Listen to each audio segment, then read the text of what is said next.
Yeah, it's green. Okay. Can I start now, or you announce me? Or? I will not announce you. Ah, okay. Wait 1 more minute.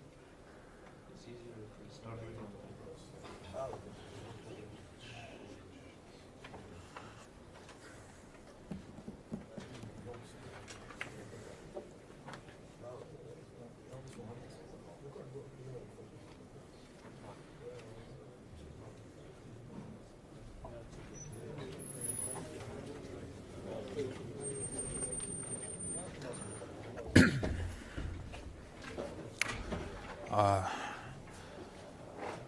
Hey, my name is Andrew Minkin, and today I'm going to tell you at least 2 stories from my work experience.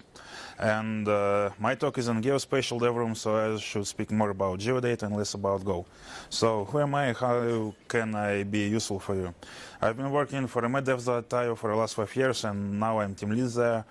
And I try to contribute to open source projects as much as I can, and one of my favorite projects is Meshbird. With Meshbird you can build virtual private networks between your data centers, virtual machines, or Docker containers. So I'm from Bishkek, it's the capital of Kyrgyzstan, and it's a small city with population around 1 million people, and for that 1 million people we have around 100 taxi services. One of our clients is a number taxi, the leader on the market, and it processes more than 6,000 orders and has more than 600 online drivers and around 500,000 of clients. And 500,000 of clients is actually half of our city. So what's a taxi? First of all, it's our clients.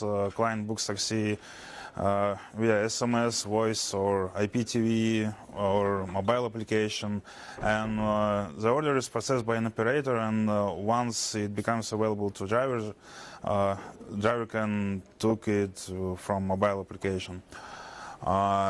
Client sees in the taxi and goes to the destination point, and at the end the order is finished, and the client can see a report on the mobile application or on the website, and also the managers can do the same.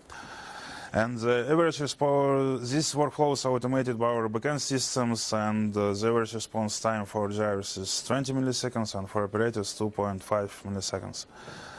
So first study is about simple in-memory data storage for geodata, and it starts from graduation work of our mobile developer.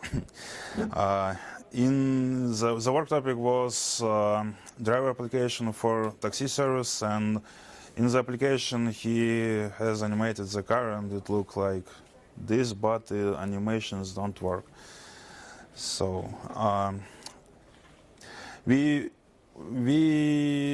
thought, why not using this on the screen where the client can track driver location? And first challenge that we faced was lack of data. For instance, we get a new location from driver in 15 seconds, and we can't just decrease update interval because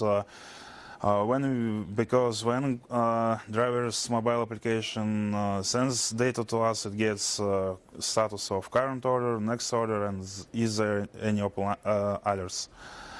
And our first try was simple and simple. We tried to make a request, then we save coordinates, make another request, and then try animate the car. As you can guess, there were problems with it.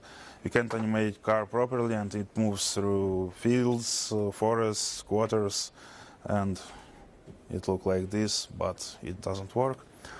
As a solution of the problem, we use OpenStreetMap routing machine for building roads, and our algorithm improved, and we have same timeout. We make a request, send coordinates, save, and send coordinates to our backend, build road via OSRM, and return to the client app and animate the car. But we face with another problem with one-way roads. For instance, driver stays at the red point of on the crossroad, but his device has bad accuracy on location update. He stays on opposite side of the crossroad. Get these coordinates, send it to OSRM, and it builds a legit road, return to the app, and it looks ridiculous because marker moves so fast. And as a solution of the problem, we just check distance between 2 points and not building road for distances less than 20 meters. After several days of testing, we decided to release our applications and go to the next iteration because several things need improvements. First is trip cost calculations were on the driver's side.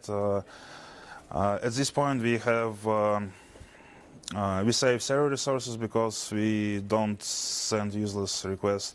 But and the second point, we have only one trust point. It's a driver mobile application.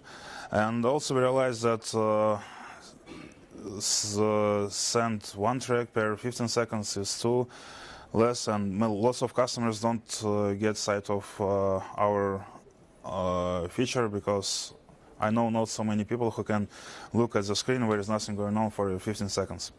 And also we has lots of problems with GPS module on the driver's side, and as for them, first two are associated with the device, and in our country we use brand new cheap Chinese device for a taxi service, and so we need to handle this too. And here is the task that we need to solve, and I want to say some words about saving mobile data. Why we need it? Because in our country we have a cheap receipt for a taxi service, and internet cost is too high. For instance, you can get from one side of the city to another side of the city just for €2. It's like bus in Brussels or metro in Paris. And if we save at least 100 bytes per second, then we save around $2,000 at company scale. So what's the track? Track is composed from the driver location, session, and trip information. I mean the order ID and trip cost. And we decided that we need to one track should be less than 100 bytes. And we started to search transport protocol for it, and we watched for the several protocols, and for us ideal option was UDP because of these facts. And I know that in some countries for mobile networks UDP can be blocked, but for our case it was okay, so we chose UDP. And for data serialization we chose protocol buffers because it's so efficient on little data, and as you can see the nearest competitor is heavier twice. So totally, what do we have? We have 40 bytes of payload plus 20 bytes of IP headers. That equals 62 bytes per track, and we solve the problem. And when we get data, we need also to store it. And the second part of the story is data storage, and we need to store driver session that we give upon login and to identify driver. Cab number to perform search of driver for client's mobile application. Order ID and trip cost to save trip information on the server side. Last locations to perform search of nearest drivers, and then last locations to build a route. So in NumberTaxi we use Percona server to store all the data. We store drivers, fares, and everything in Percona. We use Redis server for caching purposes and Elasticsearch for geocoding. And in the second part of the story, I tell you more about how we use it. As I mentioned above, we have more than 600 online drivers, and use these storages to store data seems no expedient, and we decided to build our own in-memory storage. And first of all, we need a geoindex to store data, and we watched for two geoindices, KD3 and R3. And we had requirements for geoindex, and first we need to search any nearest points, and it must be balanced tree. We watched on the KD3, it looks like this, but it doesn't fit our needs because it's unbalanced tree, and it can search only one nearest point. Yes, we can implement k nearest point over KD3, but we won't reinvent the wheel because R3 already has it. So for our storage we chose R3, and for Go programming language you can get it there. So going next,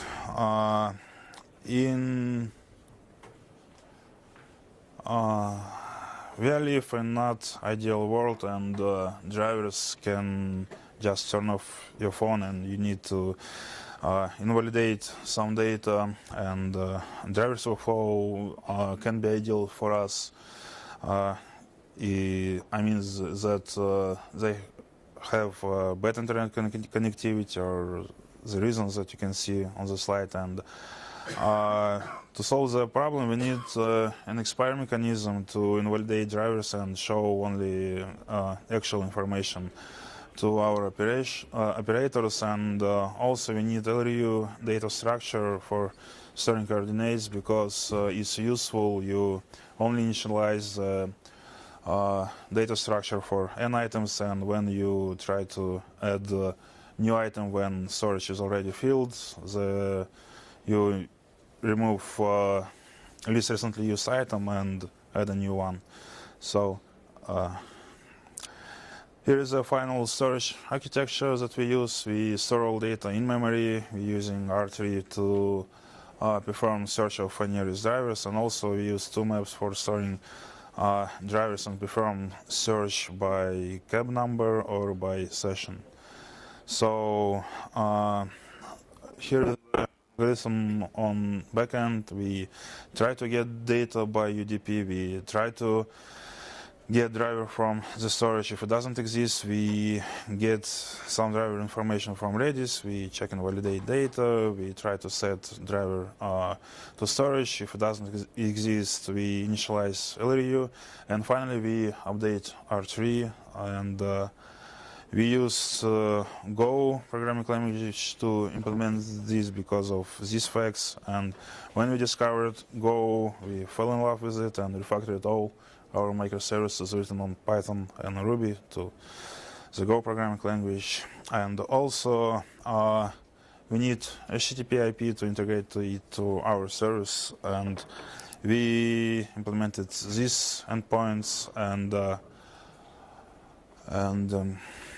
at that point we were ready to deploy it. And I want to tell you, but before we need to know how to maintain it, and I want to tell you more about usual/status and bots, because first three items are obvious. So usual/status returns uptime since server has started, HTTP status counters, and total requests processed by the server. And we use bots to emulate our workflow for drivers and clients, and they are running near Morocco or Congo to prevent influence on our customers. So for a client mobile applications looks like this. We get client card location from the server sensors. We get nearest drivers with rows, we animate each car, and the update interval is 15 seconds for the client application. So that's the main slide of the first story, and the second story is about challenges with geocoding in developing countries. So Bishkek is a city with small quarters, and people book taxi to intersections very often. Also we have lack of data from Google, OpenStreetMap, and whatever provider we have, and also we can't trust GPS data from our drivers because, as I said above, we have bad devices. So we use OpenStreetMap data for our purposes because it's more detailed in our country, and also we have own database with addresses that collected from our drivers. So we need to find a way how to merge OpenStreetMap data with our own database, and we decided to build our own geocoder. And in our geocoder we need to support these search formats. For instance, user can build query by street plus house number, intersection, name of institution, point of interest, microdistrict plus house number, or microdistrict plus street plus house number. And also we need to support different we need to support synonyms because we use shortest version of names, and we chose Elasticsearch because of ease of use, and we created addresses alias to combine two geo-indices with similar scheme, and we use OpenStreetMap data and drivers data, and drivers data populates from our drivers and improves search quality. So you only need to run /Ariadna update, and you may go and drink coffee, and when you drink coffee, Ariadna does this stuff. So here is a short list of features, and you can get it there. So thank you for your patience. If you have any questions, so that's all.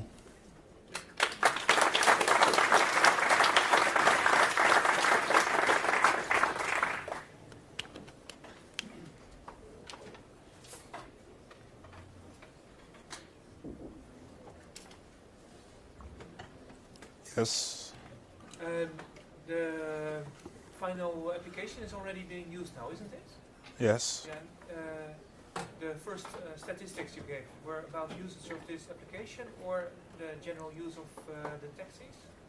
Or my question is actually, how many people are using it right now? You mean the clients or drivers? For the clients, it's around 6,000 people per day, and for drivers, it's around more than 600 online drivers. So, yes. You mentioned you used Elasticsearch for the geo search. Did you consider to use Redis for that? No, we watched for Elasticsearch a year ago, and I know that Redis now have some geo features, but when we tried to build our geocoder, we weren't know about Redis. I mean that about the geo features. So.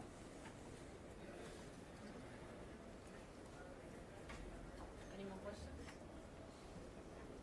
Yes. I may have missed this out, but what is the difference between TCP and UDP connections in terms of data usage? For TCP, you need to do a handshake. So you need to send SYN, then ACK, and then SYNACK, and it's 60 bytes. only for only for connection.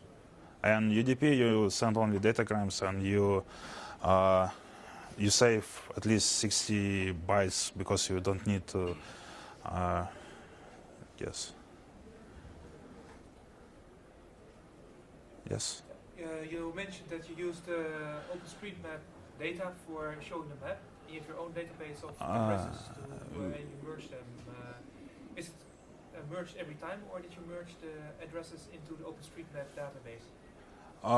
So we use only from the OpenStreetMap use only data, and we update our index at once a day. Yeah, so you don't provide back you don't deliver input to OpenStreetMap to make the map better for everyone using it. Because yes, now we have plans to do it, but now we weren't sure that our data will be helpful because of addresses formats, and that's all.